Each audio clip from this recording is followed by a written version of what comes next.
কিছু একটা করার, ফাইনালি সেটাকে এক্সিকিউট করতে পেরে ফিলিং ভেরি হ্যাপি। সবাই পার্সোনাল কথা বলছেন, আমিও লোক সামলাই কী করে। প্রথম সমরেশদার নাম জানতে পারি কাল্টিভেশন অফ সায়েন্সে পিএইচডি করি, তখন 1 বছর হয়েছে সবে। শুনলাম যাদবপুর ইউনিভার্সিটি থেকে একজন ফ্যাকাল্টি মেম্বার এমন একখানা পেপার পাবলিশ করেছেন অ্যাংজোম্যান্টেসেমি, যেটা নাকি পাবলিশ করা ভীষণ কঠিন। আইএসএস থেকে এর আগে একটাই হয়েছে, আর যাদবপুর থেকে দ্বিতীয়। তো প্রথম ওনার নাম শুনি সেই সময়, তারপরে তো পরিচয় হয় বিভিন্ন রকম স্কলার অবস্থাতেই কাগজ সই করতে আসতে হতো।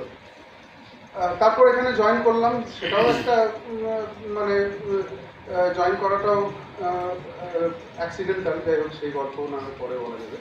কিন্তু জয়েন করার পরে প্রথমেই একজন চেনা লোক সমরেশ ভট্টাচার্য নক করে গেলাম, সদাহাস্য মুখে ওয়েলকাম করে বললেন, প্রথম কথা, তুমি জয়েন করেছো? বাহ, খুব ভালো। শোনো, পিএইচডি ফার্স্ট ট্র্যাকের একটা প্রজেক্ট হয়, সেটা লিখে থাকো, আর তোমার ইমেল আইডিটা দাও, আমি তোকে ফরম্যাটটা পাঠিয়ে দিচ্ছি। একটা শখ নিয়ে বেরিয়ে এলাম, গেলাম একটি গল্প করতে, বলে কিনা একটুখানি প্রজেক্ট লেখো। এবং তার সঙ্গে এটাও বলে দিলেন যে এখানে আমাদের এই ডিপার্টমেন্টে সবাই খুব অ্যাক্টিভ, আর 5টা ইউনিভার্সিটির দিকে তাকালে হবে না, যাদবপুর ইউনিভার্সিটি একটু অন্য ধরনের, তো সো প্রথম দিন থেকেই তোমাকে একটু অ্যাক্টিভ থাকতে হবে। এবং চাপ দিলেন খুব হালকা মেজাজে, হাসি হাসি মুখে, এরকমভাবে।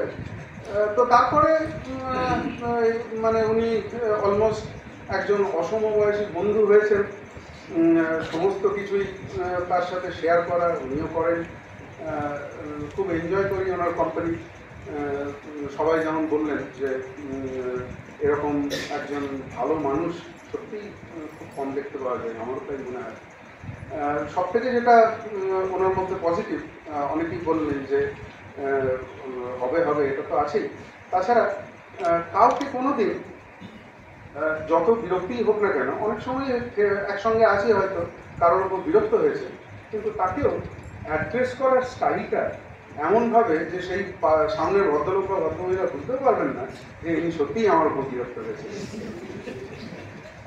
থ্যাংক ইউ, আর দীর্ঘায়িত করবো না।